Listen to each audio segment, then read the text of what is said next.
북이스라엘의 아합 왕은 왕국이 분열된 이후로 7번째로 이스라엘을 다스렸던 인물입니다.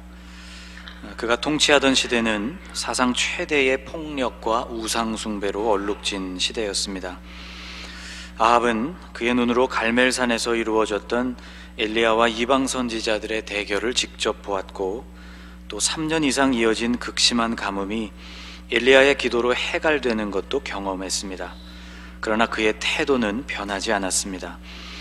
열왕기상 20장에서 그는 아람과 전쟁을 치른 적이 있습니다. 이 전쟁이 이스라엘에게는 매우 불리했지만 하나님께서 알려주신 방법을 따라 행함으로 2번이나 승리를 거두었습니다. 그런데 승리한 이후 아합은 교만해져서 하나님의 뜻을 저버리게 됩니다. 그는 아람의 왕 베나닷을 살려주었을 뿐만 아니라 그와 조약을 맺기까지 했습니다. 아합의 아내 이세벨은 나라를 망쳤던 또 다른 주인공이었죠. 그녀는 이방 나라 시돈의 공주였습니다. 극렬한 바알과 아세라 숭배자였습니다. 그녀의 아버지는 시돈의 왕 엣바알이라고 불리우는 인물이었는데, 이 이름의 뜻이 바알과 함께라는 뜻을 갖고 있습니다. 이름과 같이 그는 바알 제사장이었다가 왕이 된 인물이었죠. 이런 집안에서 자란 그녀가 북이스라엘의 왕비가 되면서 북이스라엘은 우상의 나라가 되고 말았습니다. 또 그녀는 남편보다 훨씬 더 잔혹한 인물이었습니다. 아합이 나봇이라는 사람의 포도원을 차지하지 못해서 안달하자 그녀는 나봇을 신성모독으로 몰아서 죽게 하고는 그 포도원을 남편에게 주기도 했습니다. 하나님은 이 두 사람 아합에 대해서도 그리고 이세벨에 대해서도 심판을 예고하셨습니다. 그리고 예언대로 아합은 아람과의 전쟁에서 죽게 됐고, 이세벨은 예후가 반란을 일으켰을 때 비참한 최후를 맞았습니다. 오늘의 본문인 열왕기상 22장은 이 두 사람 중 아합에게 예고된 심판이 성취되는 장입니다. 아합은 하나님께서 자신과 이세벨 그리고 범죄한 이스라엘을 향한 심판이 다가오고 있다는 사실을 인지하지 못했습니다. 그는 지난번 아람의 공격을 2번씩이나 막아내고 승리를 거뒀던 일을 기억하면서 이번에는 먼저 아람과 전쟁을 하려고 했습니다. 그가 내세웠던 명분은 빼앗겼던 길르앗 라못을 되찾는 일이었습니다. 그는 이 일을 위해서 남유다의 왕이었던 여호사밧에게도 도움을 요청했습니다. 여호사밧은 일단 아합 왕과 함께 하기로 했지만 그 전에 하나님의 뜻이 어떤지를 물어보자고 제안했죠. 열왕기상 22장 5절에 이렇게 말씀하고 있습니다. 여호사밧이 또 이스라엘의 왕에게 이르되 청하건대 먼저 여호와의 말씀이 어떠하신지 물어보소서.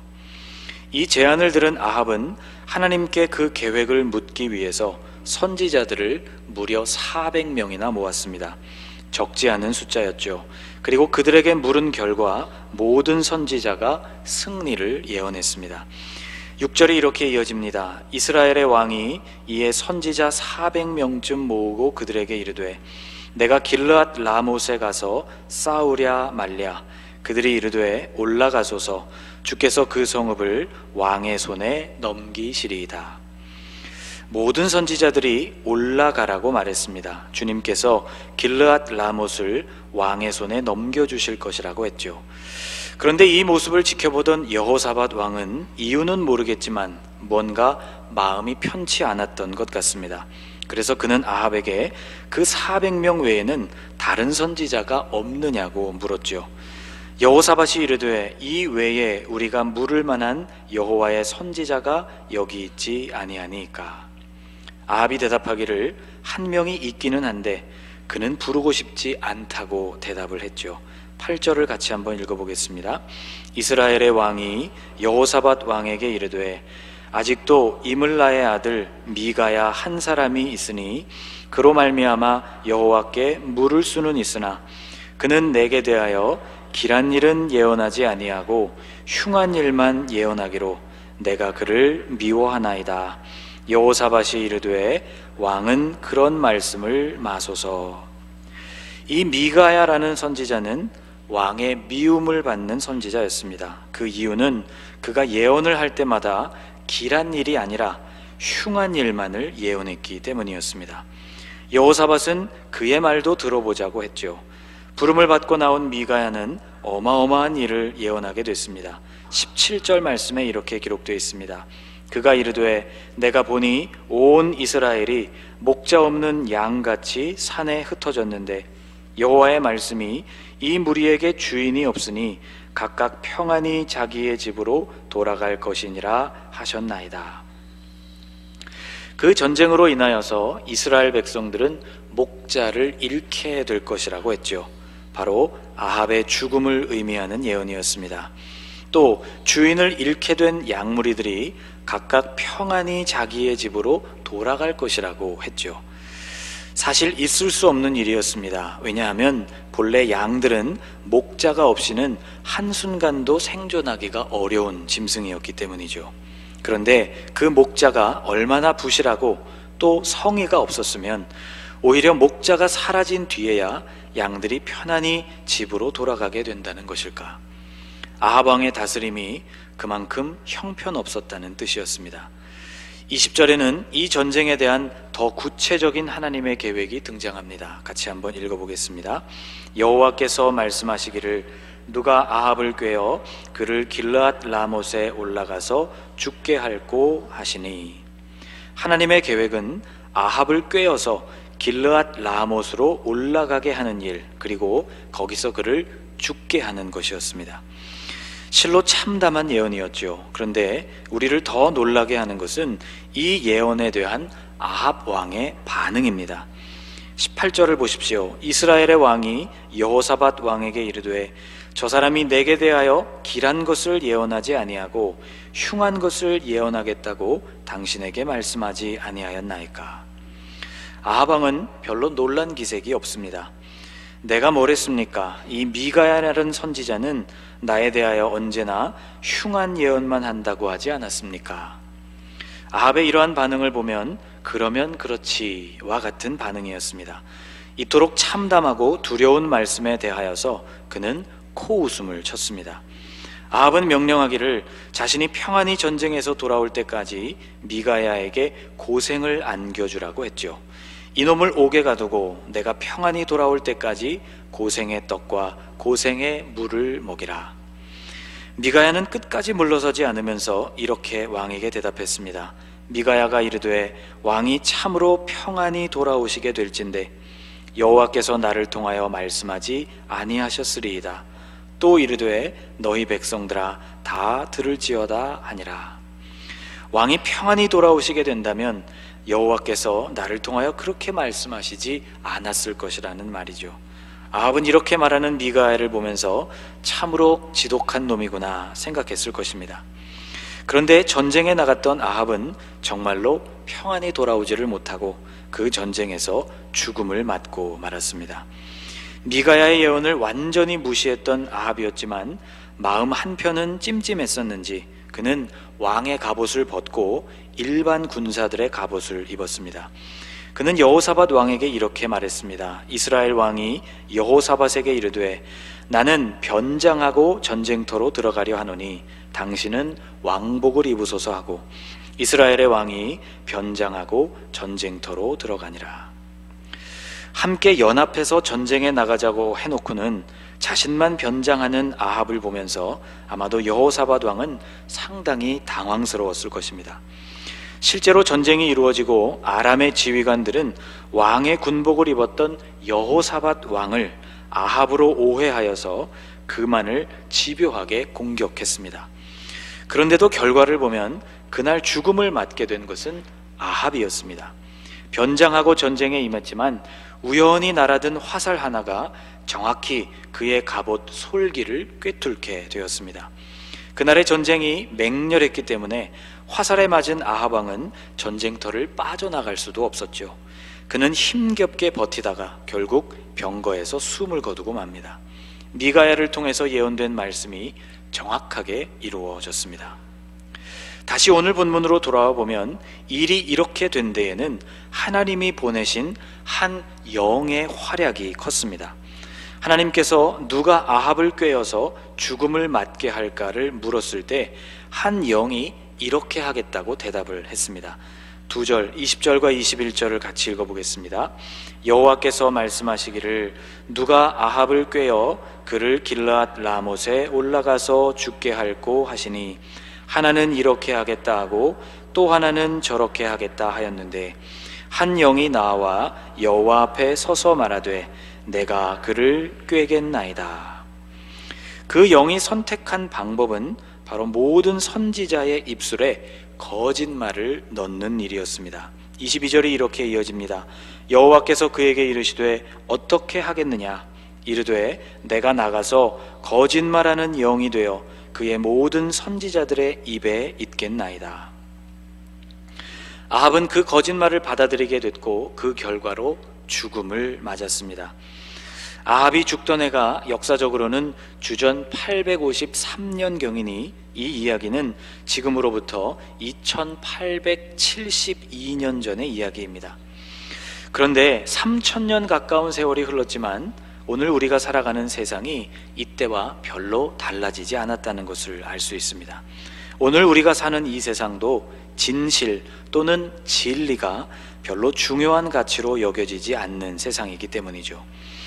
진리가 무엇이냐라는 질문보다는 나에게 유익한 것이 무엇이냐를 더 많이 따지는 세상입니다.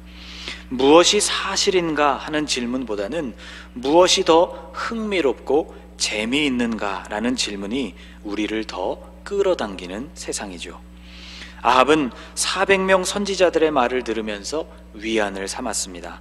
올라가라는 말, 주님께서 길르앗 라못을 왕의 손에 넘겨주실 것이라는 말을 들으면서 아합은 안심했습니다.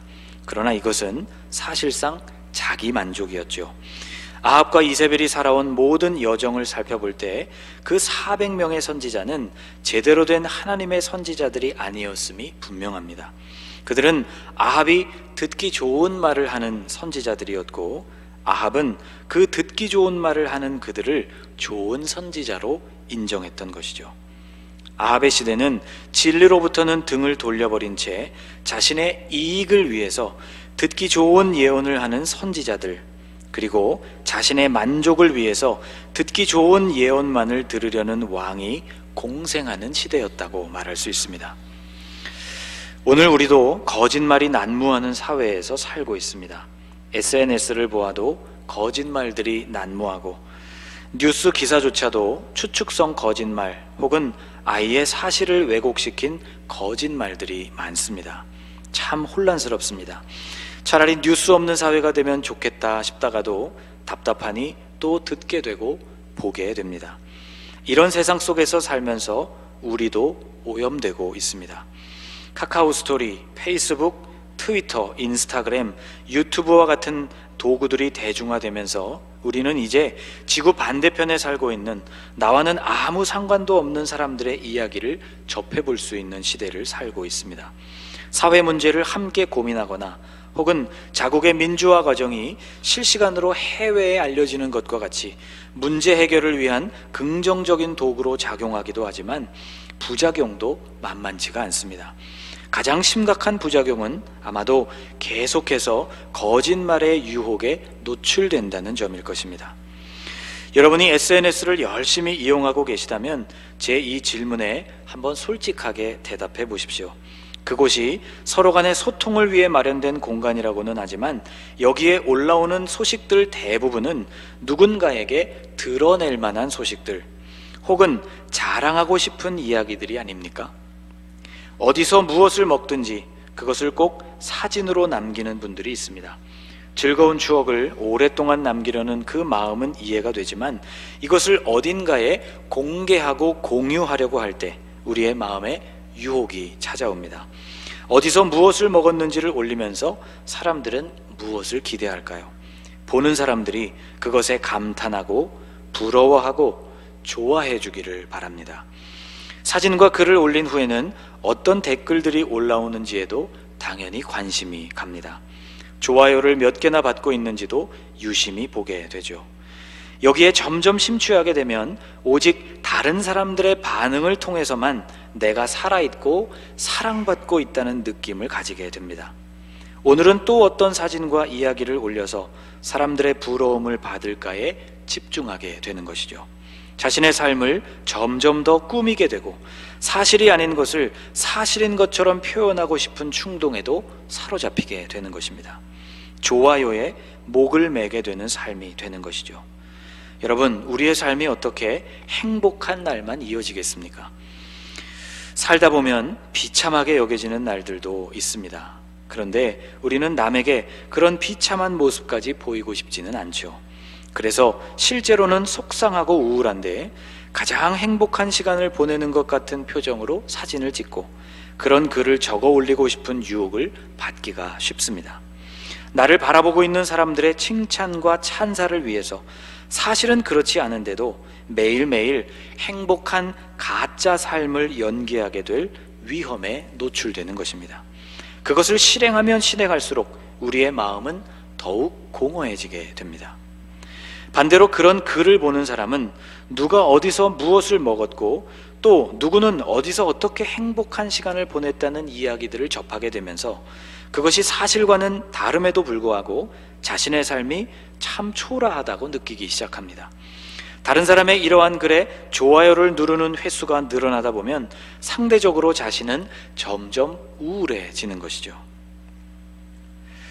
열왕기상 22장을 읽어보면 물을 만한 하나님의 선지자가 더는 없느냐고 물었던 여호사밧 왕조차도 막상 미가야의 예언을 들은 후에는 그 예언을 무시하게 됐습니다. 그리고 하기로 했던 그 전쟁을 계속 진행시켰죠. 나가면 이길 것이라는 400명의 예언이 여호사밧의 귀에도 듣기에 더 좋았기 때문입니다.